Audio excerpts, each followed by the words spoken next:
All right, guys, this is an honest little review of the Ovente sandwich maker here. So, as you can see, the indicator lights are working.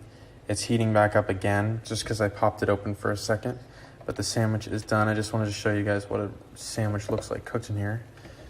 There she is. So as you and I are both learning at the same time that this thing definitely works better if you have like the normal sized bread. I kind of used some like bigger sized bread for it and it didn't fit as well, but it cooked through, as you can see.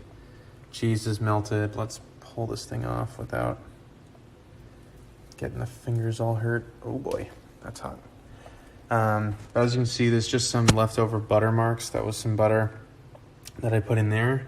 Super non-stick, and then just a few seeds. This is like a seed type bread. But let's get a good little pull for it here.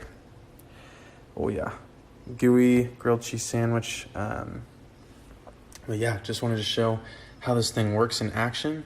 I didn't use that side, so it's still all clean, but easy fix. You just pull out the plug, let it cool down for a bit, and then you can honestly just wipe it down. You don't have to mess around with it too much, put it in the sink or anything like that. Just get some soap on there, wipe it down, and it's good to go again for the next sandwich.